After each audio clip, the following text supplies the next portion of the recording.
Good morning. Please feel free to stand if you wish, and Judy is going to perform our opening song.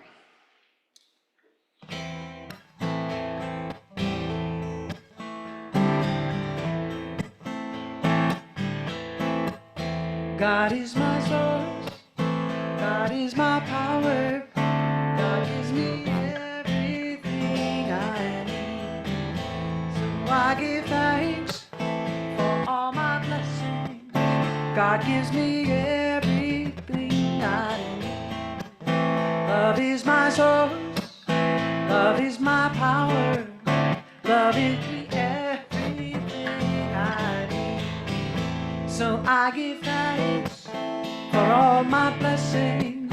Love gives me everything I need. Joy is my source, joy is my power, joy gives me everything I need. So I give thanks for all my blessings. Joy gives me everything I need.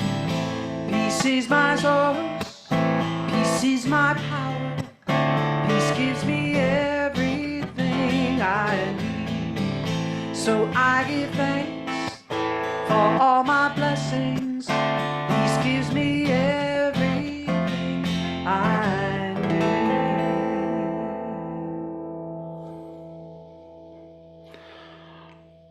That was fantastic. Thanks, Judy. This is a great segue to our wonderful Father's Day. My name is Bill Roloff. I'll be your worship assistant today. Good morning. This is a time in our service where we get to greet one another. So feel free to wave to each other or wave to the audience on Zoom. If anyone is visiting for the first time, we welcome you to our service. If you're here in person and you would like to know more about Unity, please see myself, Rhonda, and the ushers or the congregation members.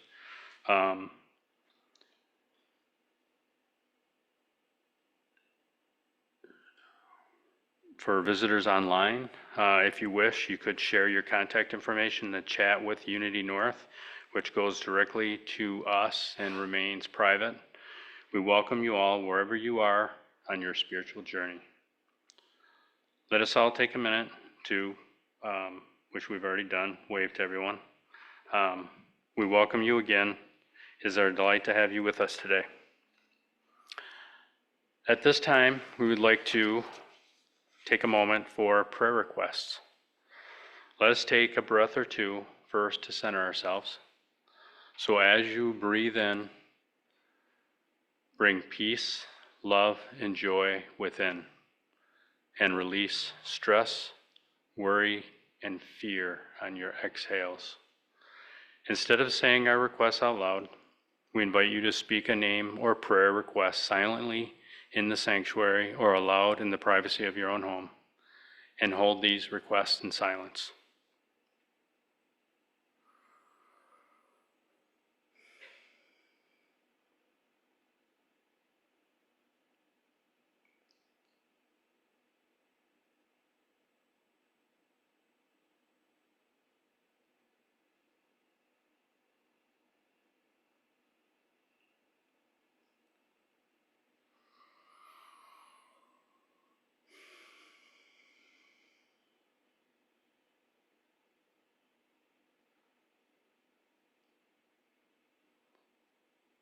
We give thanks in advance for answered prayers, and we say thank you, God, and so it is. Amen. Let us remain centered and still as I read our daily word. Today's daily word is Father's love. I bless those special ones who have shown me Father's love. A father's love is like no other. It gives me the warm feeling of protection and gentle guidance and inspires me to live up to its example. Father's love takes many forms. It might mean helping with homework, coaching sports, and teachings of all kinds. It might mean the wise counsel and loving guidance that prepares children to be self-sufficient and ready for the freedom and responsibilities of adulthood. A father's love may come from many earthly sources. No matter who showed me this love, its origin was divine. God is at the heart of all fathers' love.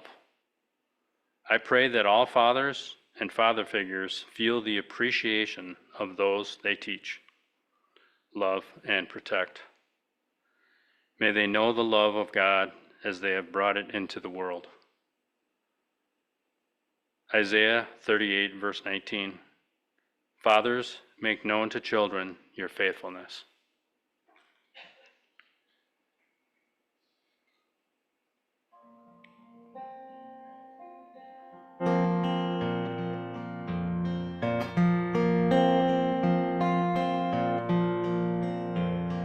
The God in me beholds the God in you.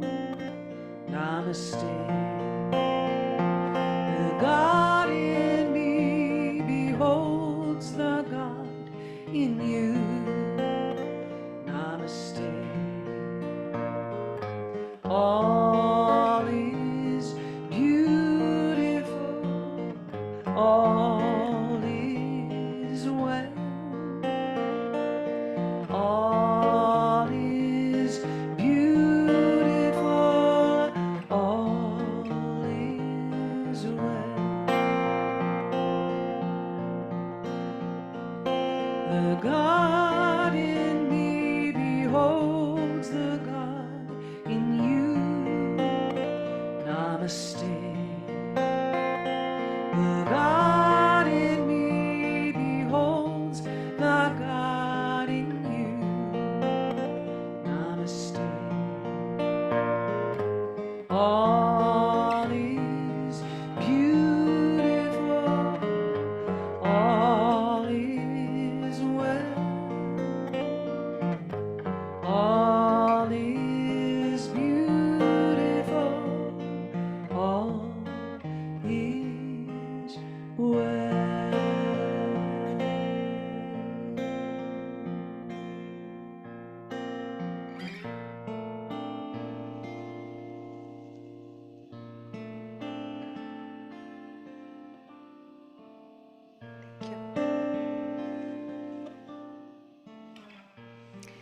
This is called the hem of his garment. In the Gospel of Luke, we read about a woman who had been sick for 12 years. She had a bleeding disorder. She had spent all of the money she had on doctors, but no one could cure her. She heard that Jesus was coming to town. She knew that if she could just touch the hem of his cloak, she would be healed. This is not about a physical piece of clothing. This is a metaphor. When we are dealing with crazy things, when we are trying to manage in a world that seems out of control, we need to return to center. We need to get back to that place where the spark of God resides within us. We need to touch that place where we keep our God dust. There's magic there. There's healing there. There is peace there. So settle into your seats. Let your eyes gently close. Breathe in. Breathe out. Relax. Focus on your breath. Feel the air moving in and out of your body. Relax.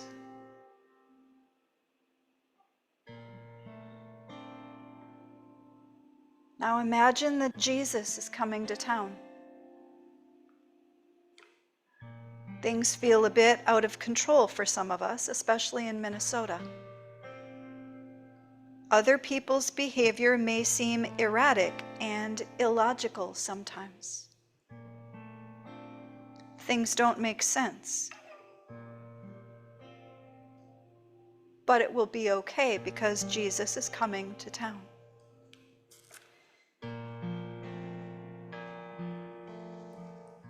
See him standing in front of you.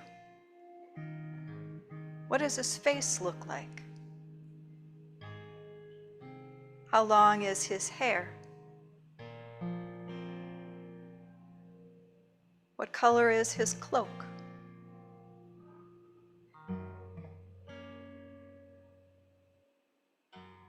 You are looking at Jesus now. How would you describe him to someone else? Take a moment to paint that picture.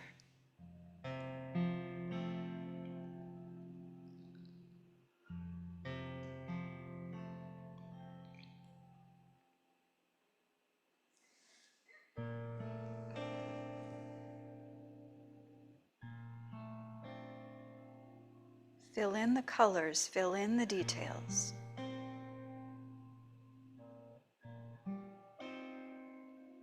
Now, we don't only bring the pretty parts of ourselves to church.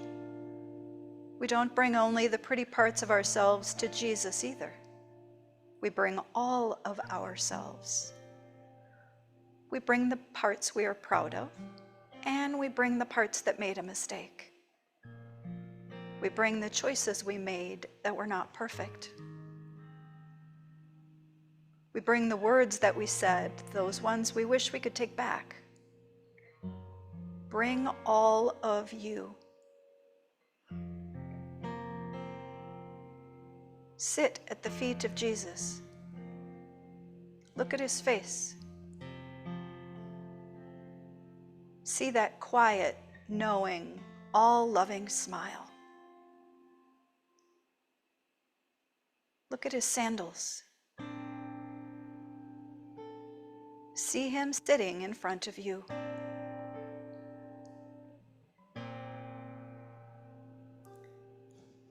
When the woman who was bleeding needed to be healed, she was making contact with the Christ within. She was returning to center.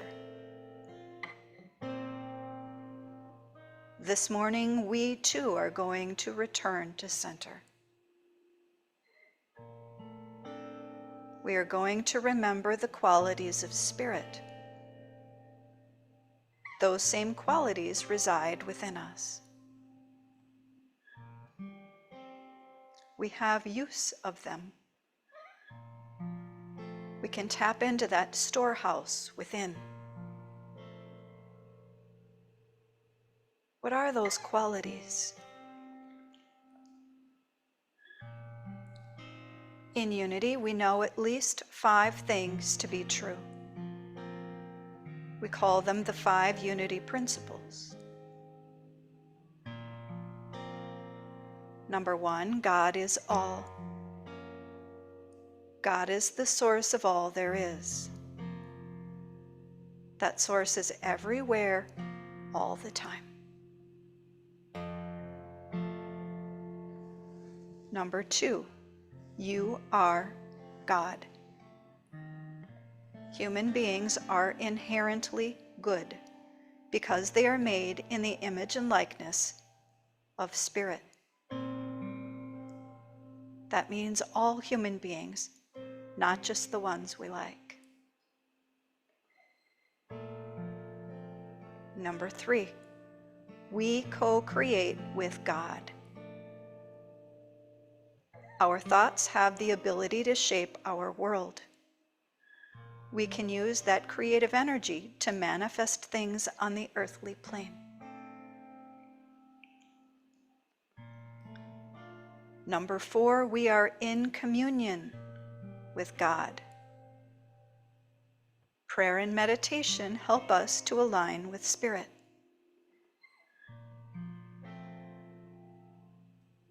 And number 5, we are God in expression. We are meant to live and express the truth we know. And these are the 5 unity principles. When things in the world feel like they are out of control, I come back to these principles. I remind myself that God is unchanging. God is dependable. God will always show up wearing these 5 truths. I will leave you to rest in these truths. We will let them marinate in the silence.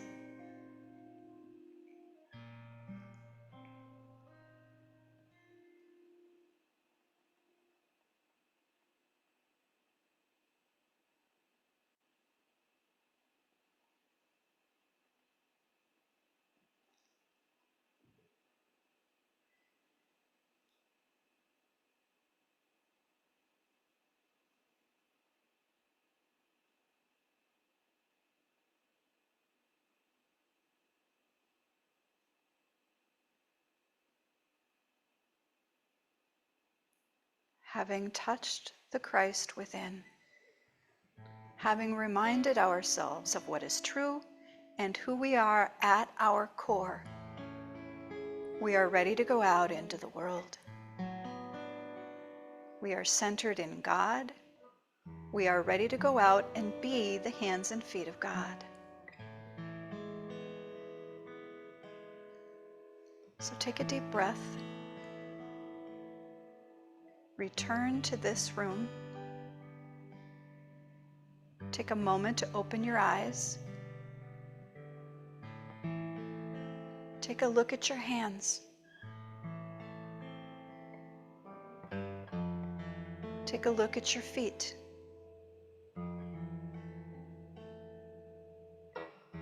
You are looking at the hands and feet of God. You are looking at the hands and feet of the divine. What will those hands and feet do today?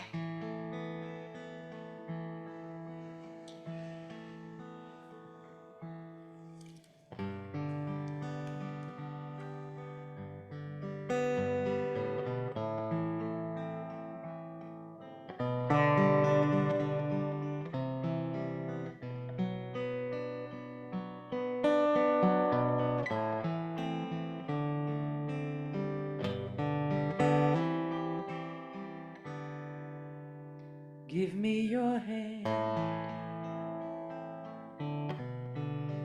Don't carry the world on your heart. When things go awry, it's not always your fault. Give me your hand. You don't have to run by yourself.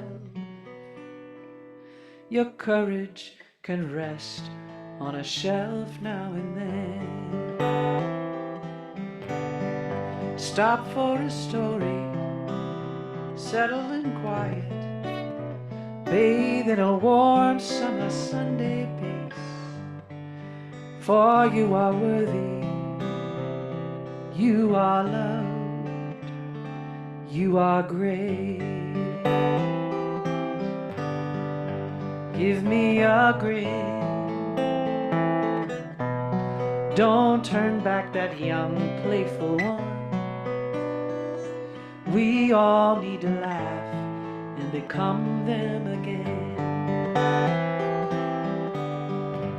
Stop for a story, settle in quiet, bathe in a warm summer Sunday pace. For you are worthy, for you are loved, and you are great. Give me a grin. Don't hold back that young, playful one. We all need to laugh and become them again. Stop for a story, settle in quiet, bathe in a warm summer Sunday pace. For you are worthy, for you are loved, and you are great. Stop for a story, settle in quiet, bathe in a warm summer Sunday pace. For you are worthy, for you are loved, and you are great.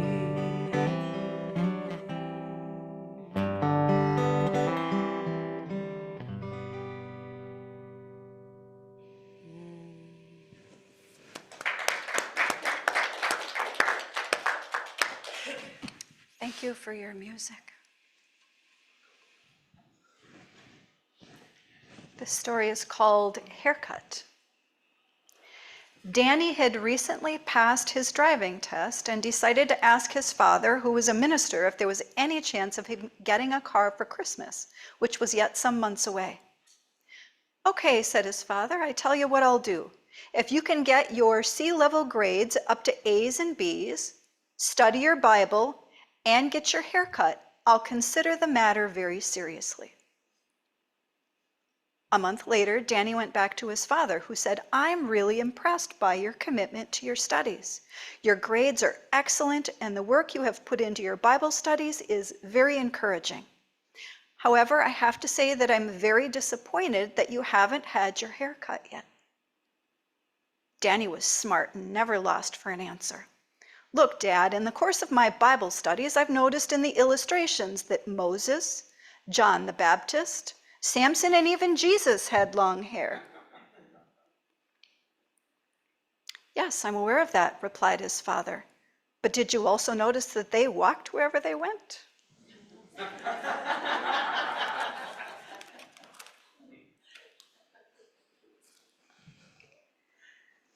The lesson this morning is entitled Confident in Father Love. In my search for inspiration today, as we honor the masculine presence among us, I realized that we tend to highlight the Superman moments of parenting, but we sometimes ignore the everyday moments. We hear about the dad who rescued his child from a burning building or donated one of his kidneys to his sick child. These are admirable acts, and I don't mean to dismiss them. However, parenting is not made up of these single heroic moments that make the 10 o'clock news.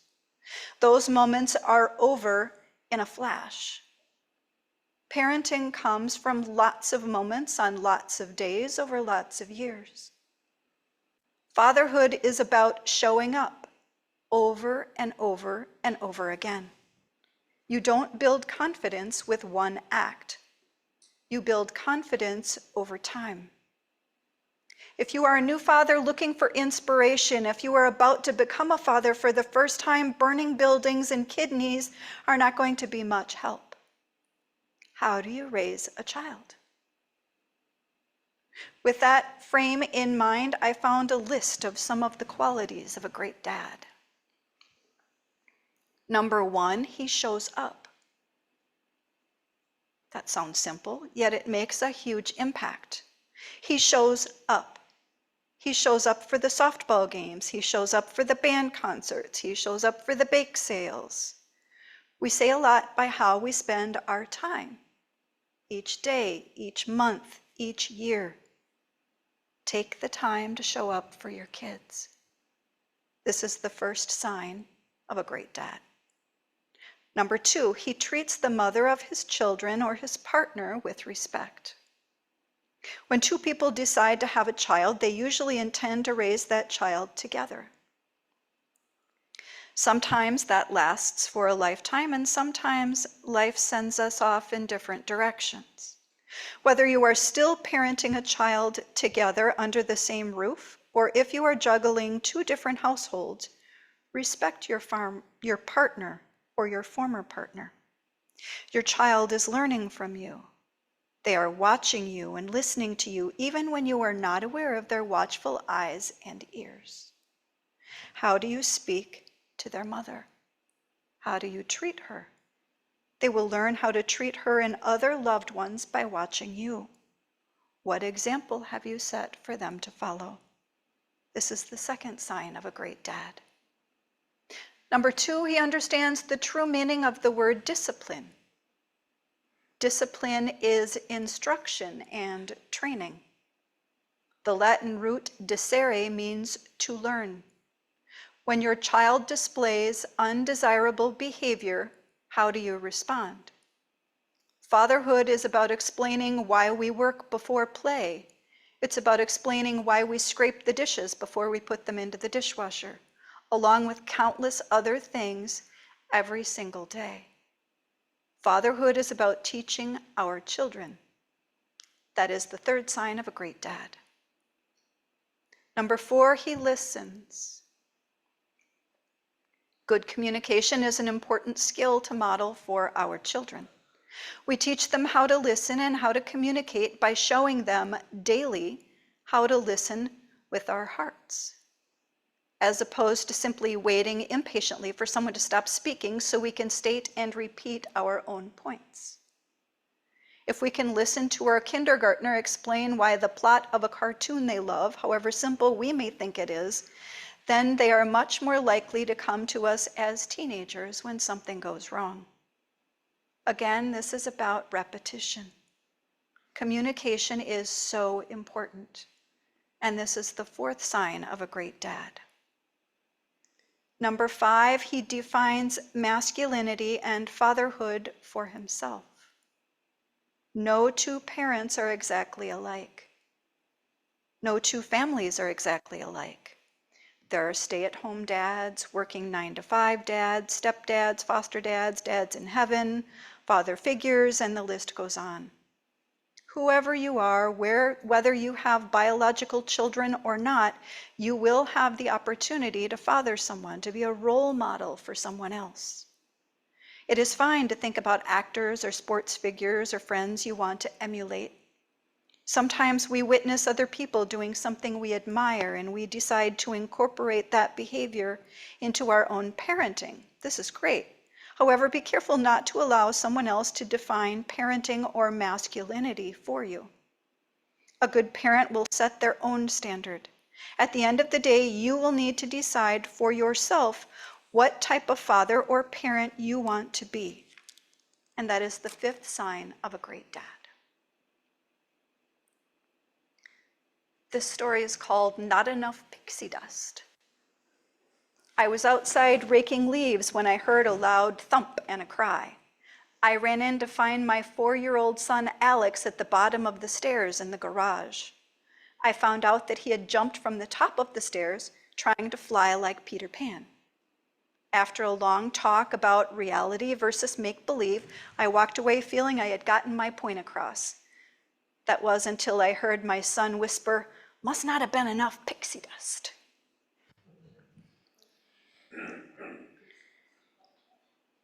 If we have studied unity teachings long enough, we have heard Charles Fillmore referred to as the father of the unity movement. After Charles and Myrtle, we hear about teachers like H. Emily Cady. However, many people don't know that Charles and Myrtle's sons were big contributors to the unity movement as well. The Fillmores had 3 sons: Lowell Page, who was called Lowell, Waldo Rickert, who was called Rickert or Rick, and John Royal, who went by Royal.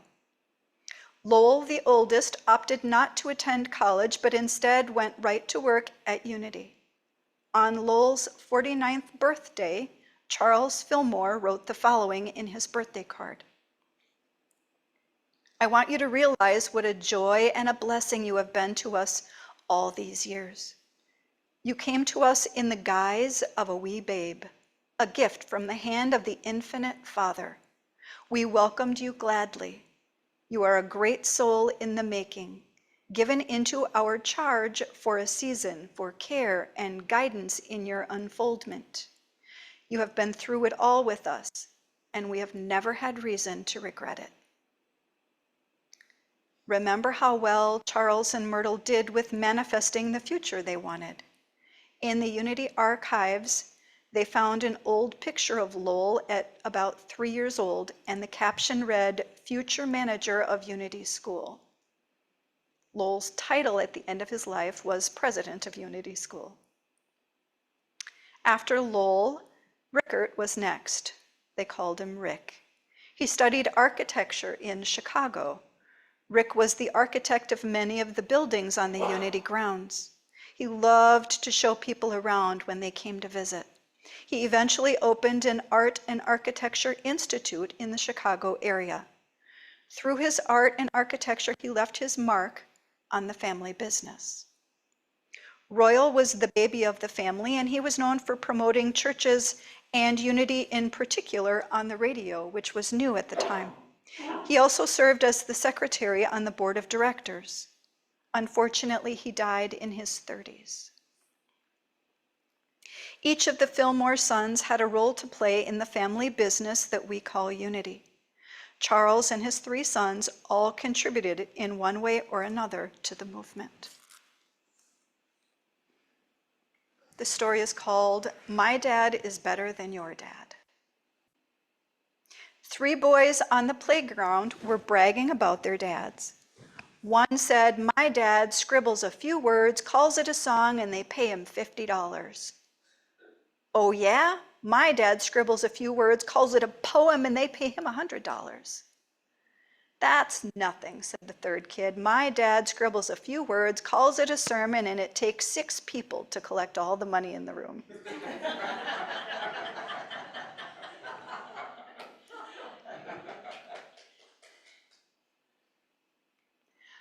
Just like Joseph, father of Jesus, my own human father was a carpenter. He built houses and remodeled homes and created things. He was very macho, and sometimes we had a hard time relating to each other. There are many lessons that I learned from my dad, and the one that sticks out to me today is about friendship. My dad talked about his best friend growing up, Jimmy Day. He talked about going fishing and getting into trouble with his friend Jimmy. Even though they had been close while they were growing up, he lost touch with his friend. One day after he met my mom, my dad's friend called him from out of the blue. Jimmy was coming for a visit. When my dad got back from the bus station to get his friend, my mom was confused. Standing next to my dad was a woman in a dress and high heels. My mom demanded an explanation. It turns out that my dad's friend was transgendered. This was 50 years ago, and we didn't have a word for it at the time, at least not that I was aware. Jimmy Day had become Jackie Day. While I wasn't old enough to remember this event, that story sticks with me. This macho construction worker who drank and smoked and landed in jail when I was a baby never wavered from his friend. He stood by Jackie's side. He even took her to the bar to meet his current drinking buddies. We don't run away from our friends when times get tough. And to be transgender 50 years ago was tough. We defend them if necessary. We define friendship and masculinity for ourselves. As I think about fathering and masculinity, I also think about my husband, Chris. I had 2 sons when we met. The boys were teenagers, and I had my hands full. Chris came into our lives at the perfect moment to help me usher them into adulthood. This has always impressed me. Sometimes the only thing that got me through those tough parenting moments with teenagers was remembering how sweet they were when they were babies. Chris didn't have those memories of babyhood with them. All he had were the stinky feet and attitudes that came with being teenage boys. Yet he showed up for them. He took them to tour college campuses. He repaired the holes in the walls they created, pushing each other down the stairs in laundry baskets. He helped them create a budget, everyday things that went into building a relationship with them. I've also been blessed to watch Chris be a father to our daughter Serena, who turns 13 tomorrow. Chris shows up for her every day. He helps her with her math homework. I am no help on that note.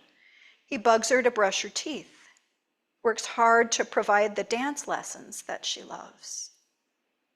Fatherhood is not always glamorous. Sometimes it's just about the everyday things we do to support and provide for our families. This story is called When Your Pastor Stops By for a Visit. A new pastor was visiting the homes of his parishioners. At one house, it seemed obvious that someone was at home, but no answer came to his repeated knocks at the door. Therefore, he took out a business card that had printed Revelation 3:20 on the back of it for just such an occasion, and he stuck it in the door. When the offering was collected the following Sunday, he found that his card had been returned. Added to it was this cryptic message, Genesis 3:10. Reaching for his Bible to check out the citation, he broke up in gales of laughter. Revelation 3:20 begins, "Behold, I stand at the door and knock." Genesis 3:10 reads, "I heard your voice in the garden, and I was afraid, for I was naked."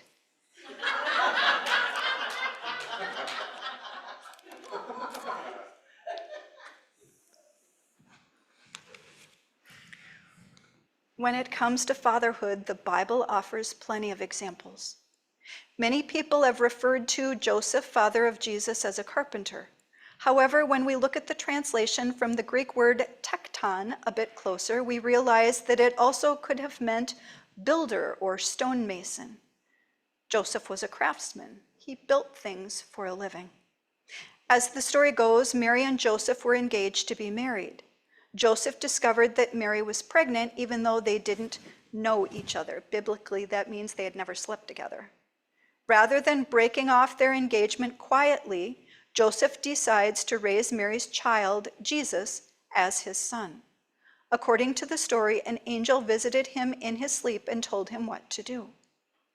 In Unity, we are all about practical application. If we are going to apply this story to our own lives, we could think of the ways we are like the characters in the story. Joseph, rather than having Mary stoned to death, as was the custom of the time in this place, or even breaking off their engagement quietly, Joseph decides to raise her child in his own family. If we are Joseph, where have we offered grace to someone else? Where have we straightened someone else's crown without having to be public about it? Where have we followed the guidance we received from a divine source? Mary, it had to be scary to find out that you were pregnant, without a husband, and faced with some tough choices. Theories about this pregnancy abound. Mary could have had a love interest before Joseph, we don't know. Divine conception is possible, I suppose. With God, all things are possible. But this seems unlikely to me. The most plausible theory that I have heard is that Mary was sexually assaulted by a Roman soldier. However, since we weren't there, all we can do is speculate. At the end of the day, we know that Mary was pregnant and unmarried. If we apply Mary's situation to our own lives, when have we felt scared and alone? When have we been faced with tough decisions? What can Mary teach us today? Jesus. We need to remember the magic in this story. Jesus was the baby so many people were excited to meet. He didn't follow the traditional path. According to tradition, Jesus was supposed to become a craftsman like Joseph. He followed a different path. Jesus was a speaker. He had radical ideas and he shared them with anyone who would listen. And that takes confidence. When have we followed our heart's calling? When have we stepped forward in confidence? When have we displayed this level of faith in our lives? As we study the divine masculine, as we meditate on fatherhood, as we think about Charles Fillmore and the way he raised his 3 sons, and as we think about the story of Jesus and Mary and Joseph, there are nuggets in there. There are things we can take away and use in our own lives. That is unity. Taking something that is happening in another place, maybe even in another time, and thinking about the practical application of that story, that event, that teaching to our own lives. What does it mean for me? How can I use that idea to be a better person? What magic is in that event for me? Regardless of our biology or our pronouns, there are lessons for each of us. We must decide what it means to raise what it means to father, to raise a child, what it means to teach someone. May you rest confidently in the abiding love of the divine masculine.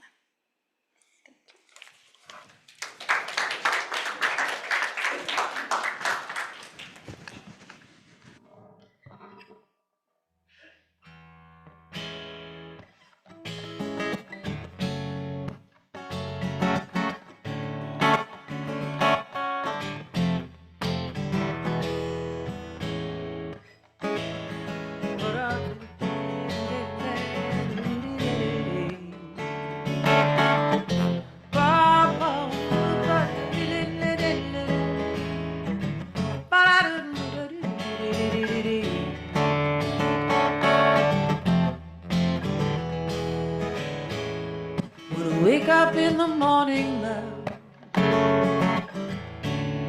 and the sunlight hits my eyes, something without warning, love, bears heavy on my mind. Then I look at you, and the world is alright with me.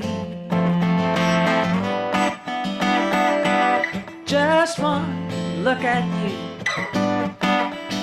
and I know it's gonna be a lovely day, la la, lovely day, da da da da da, la la la, lovely day. Ooh, yeah, yeah.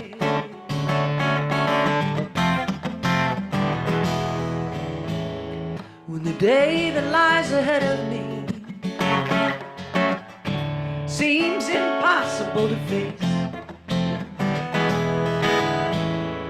with someone else instead of me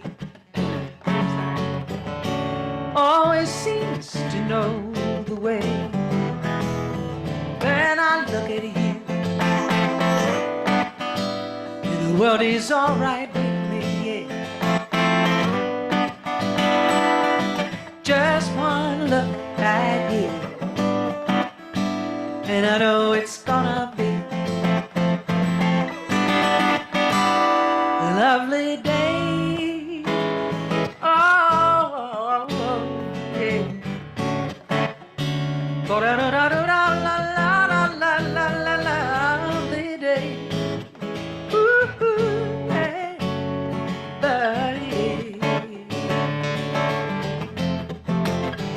All I got to do is look at you, and the world is alright with me.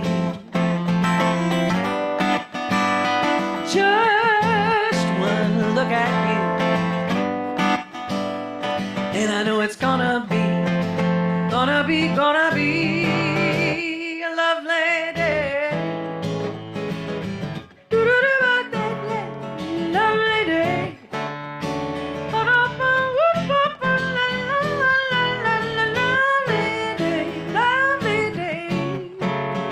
It's gonna be a lovely, it's gonna be a lovely, lovely, lovely, lovely day.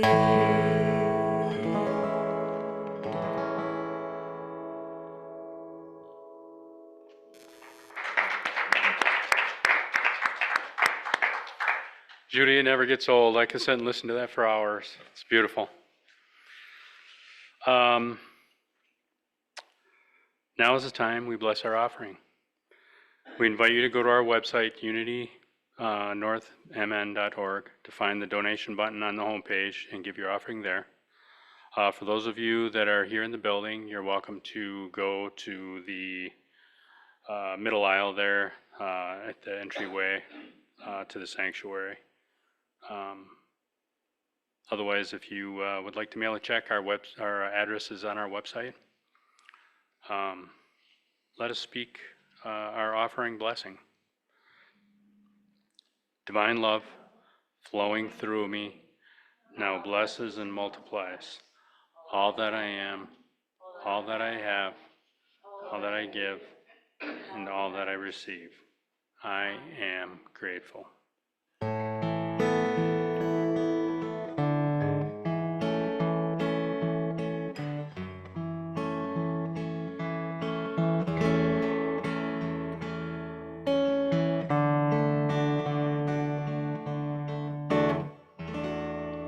I am so blessed.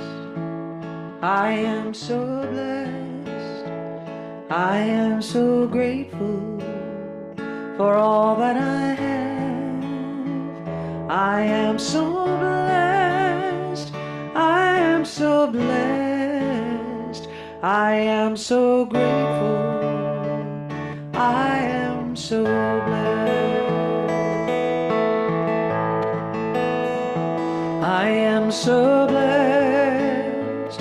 I am so blessed. I am so grateful for all that I have. I am so blessed. I am so blessed. I am so grateful. I am so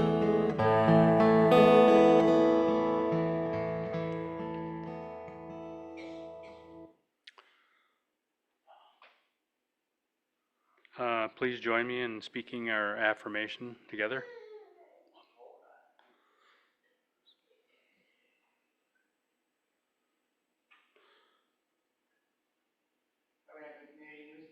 Oh, we can do that too. Okay. Well, let's do the community news. We have a guest speaker, Moira, our board president, will be giving an update on Reverend Kathy.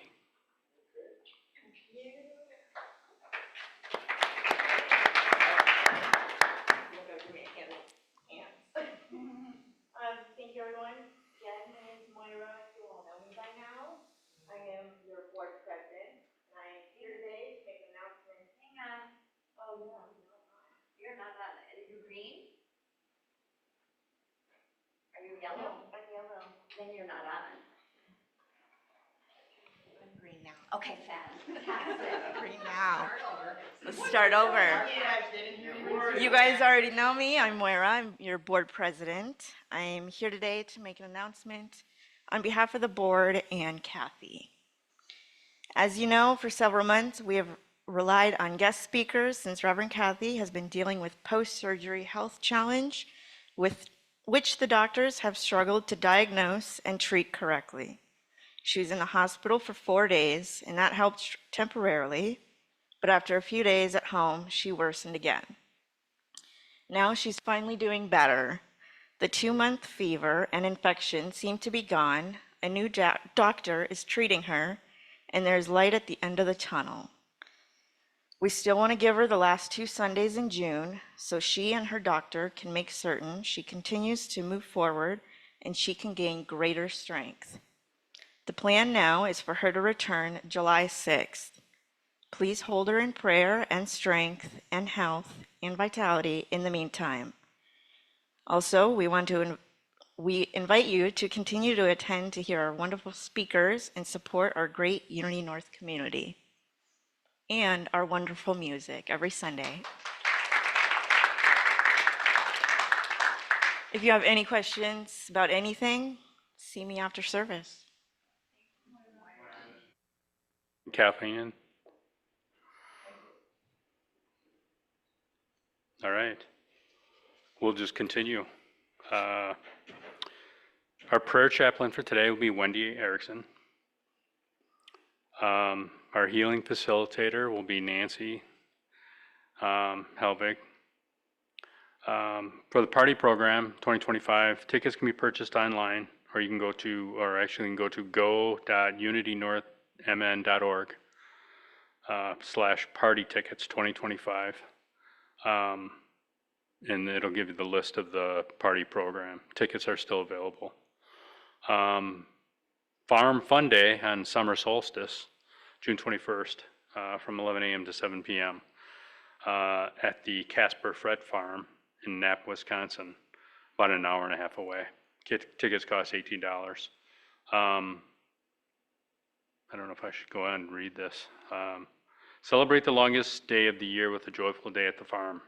You'll have a chance to milk and feed goats, walk a beautiful labyrinth, pet and brush horses, no horse riding, play with friendly chickens, ducks, and adorable baby goats. Cool off with a swim in the stream, bounce on the trampoline, test your balance on the slack line, or explore the scenic trails. You will also be offered plant walks and fresh treats from the garden, plus a shared lunch featuring sandwich fixings provided. In the evening, gather around the bonfire for hot dogs and s'mores. Beautiful place. I was there last year. Go and enjoy the day. It's absolutely wonderful. You milk the goat? Yeah. All right. Fun.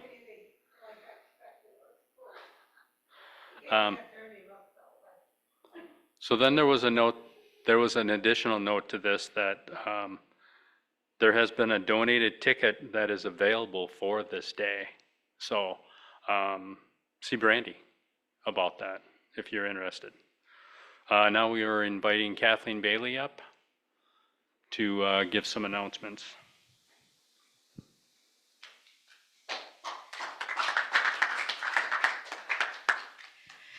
Good morning, everyone, and happy Father's Day to all the fathers or father figures in the crowd. Couple of announcements. One is Family Table is coming up in just over 2 weeks, the 26th.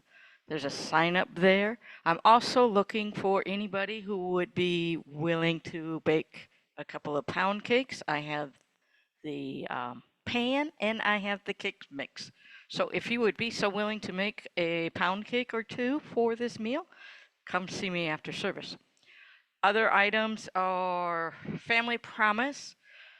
Just a reminder, there's a basket out in the narthex, a little wicker, actually it's a pretty good sized wicker basket, that is perfectly shaped for Family Promise products that are needed at the home, such as toilet paper, Kleenex, toothpaste, toothbrush, shampoo, body wash, conditioner, your basic things that you have in the household that would really, really be helpful for the families that are in the shelter program.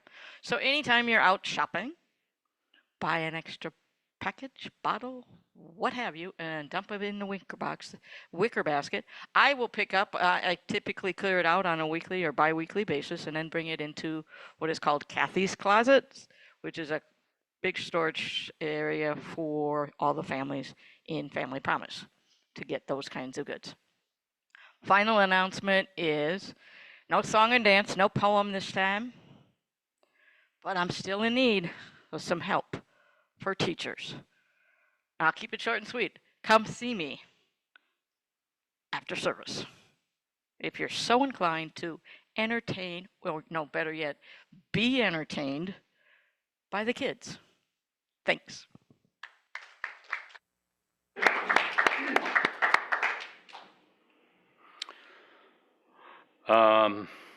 Jennifer, not to put you on the spot, but did you want to give an announcement on the tree removal and where we're at with that, or no? Oh, it's up to you. If you don't want to, we can do it.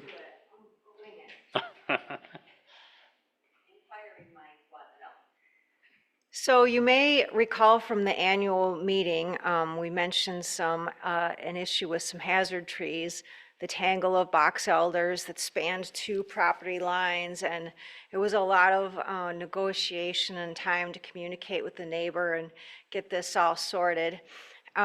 So anyway, work finally got done yesterday, and some people might not be used to this, but it is an example of a sustainable forestry practice on private land.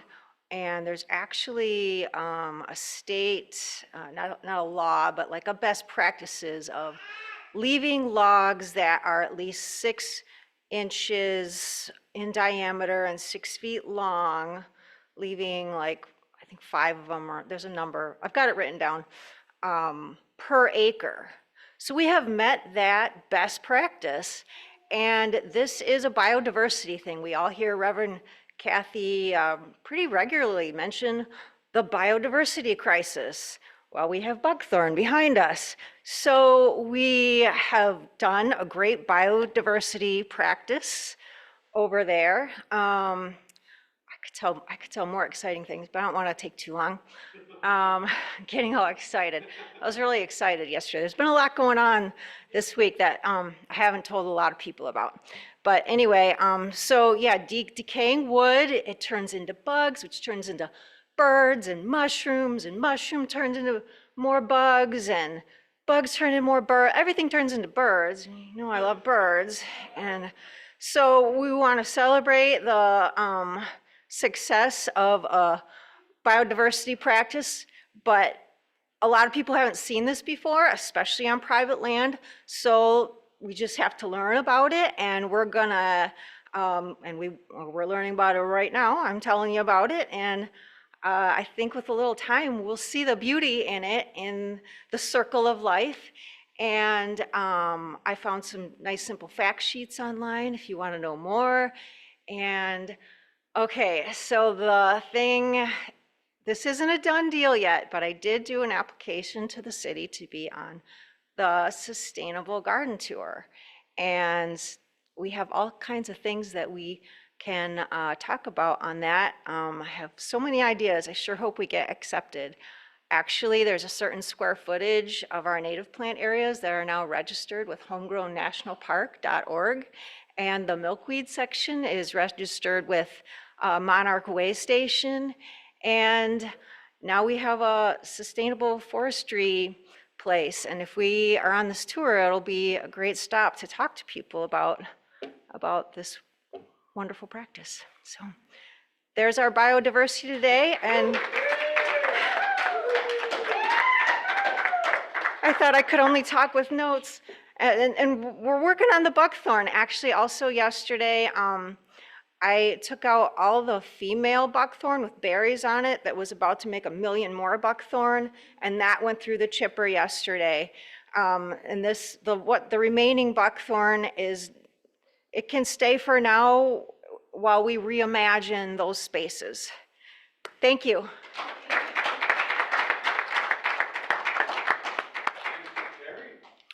Thank you, Jennifer. That was very informational and educational. Thank you. Let's do our affirmation. Centered in prayerful intention, we give thanks and overflowing abundance of spiritual awakening, prosperity, new members and children for Unity North Spiritual Center. And now we can do our prayer for protection.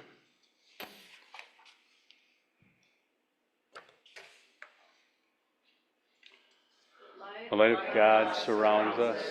I am the light of God. The love of God enfolds us.